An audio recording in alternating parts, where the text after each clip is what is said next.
The evidence of corruption by Joe Biden is enormous, and there's been nothing like it in terms of scope and seriousness against any president in American history.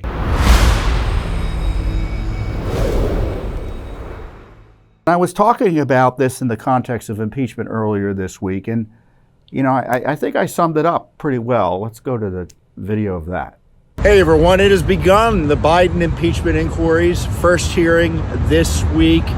But as we see with this budget fight, this continuing resolution fight, impeachment is necessary for Biden corruption, but not sufficient, because right now the Republicans in the House and generally Congress has been fully funding all of this abuse that we're concerned about, whether it be the cover-up by the Justice Department of Biden corruption or the abuse by the Biden Justice Department of President Trump and other innocents.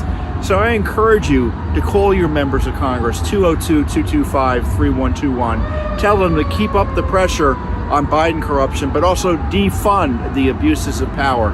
202-225-3121. The fight's now, and your action is needed. I think I should have just played that rather than make you suffer through the 10 minutes of discussion about it, but that's a pretty good summary, huh? But that's where we stand now. And as I noted in the video, after months and months of Judicial Watch, conservatives, and I know you, demanding impeachment of Joe Biden, they finally did it. Now, McCarthy was on vacation. The House was on vacation for 7 weeks. He came back at the end of the August 7-week recess that went into September, an August recess that lasts into September. Don't you love it? And he announced impeachment. Now, we can all guess and speculate as to why he changed his mind and all of a sudden started supporting an impeachment inquiry. But it was the right thing to do. It was what we suggested that Republicans do for some time. And I don't think they had a choice, given all the evidence of Biden corruption. And, we've been calling on it for some time. I made a speech to CPAC highlighting it earlier this year. I think it's well worth looking back at it. And by the way, an impeachment or two would be nice. If the Schiff Pelosi gang can impeach Trump in order to cover up Biden corruption, why not actually impeach Biden for his actual corruption?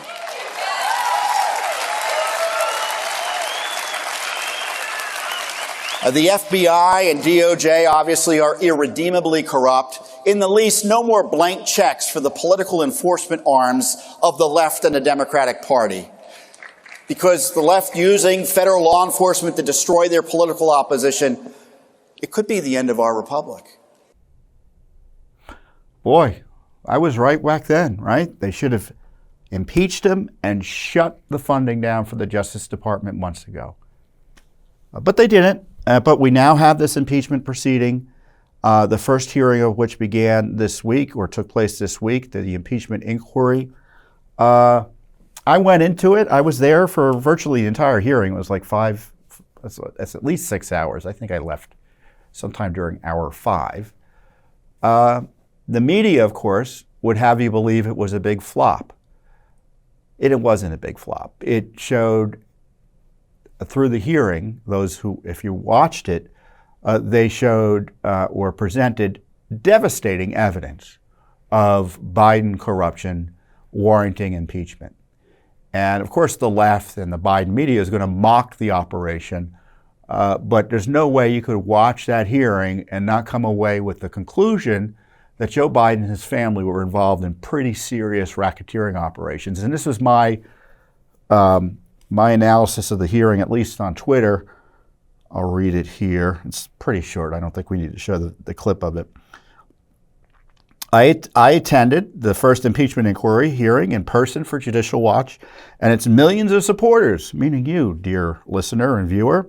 The public was presented with significant and persuasive evidence based mostly on bank documents and contemporaneous emails/texts of Joe Biden's helping run an international racketeering operation using government resources that raked in tens of millions of dollars for his and his family's benefit. Democrats responded with irrelevant talking points on the shutdown, ! And Trump, ! And fake complaints about evidence, ! In fact, Democrats even attacked a witness for sharing a social media post criticizing the Biden border invasion. There was no real defenses offered in the face of the shocking evidence of Joe Biden's corruption by the Democrats. Again, there has never been so much evidence about so much corruption against the president in American history. So I thought it was an important hearing. It was useful. So the witnesses they had, all of which were expert witnesses, they had Jonathan Turley, Eileen O'Connor, I forget the other two, a gentleman who was a forensic accountant for the Republicans and a constitutional scholar for the Democrats. And so they were providing information about whether they thought the evidence to date warranted, quote, an impeachment inquiry, which is essentially not a vote up or down on impeachment, but figuring out whether there's enough information out there and what other evidence is needed to justify impeachment. Now, I think they're already there. Jonathan Turley disagrees, but he certainly thinks there's more than enough evidence. And as I noted, the media would have you believe, oh, it's all old hat, nothing new. There was new information in there because the House Ways and Means Committee released new information obtained from the whistleblowers and from the IRS about Hunter Biden and Joe and his family's, as I said, racketeering operation. So I think we have a nice summary video of some of the highlights of it, and I'll watch it with you. And if I feel the need to yell or scream or comment, I'll intervene. But let's begin the summary reel of the impeachment inquiry earlier this week. But I also do believe It's Jonathan Turley. that the House has passed the threshold for an impeachment inquiry into the conduct of President Biden. This was going on for years with various different companies. This is a pretty good summary. During the course of Joe Biden's vice presidency, after his vice presidency, and at least during his candidacy for president. In 2015, Hunter Biden and James Bardard started working with CEFC, which is a Chinese company, energy company, with direct ties to the Chinese Communist Party. This is the WhatsApp text message between Jim Biden and Hunter Biden. In this text message, it clearly says, anyway, we can talk later, but you've been drawn into something purely for the purpose of protecting Dad.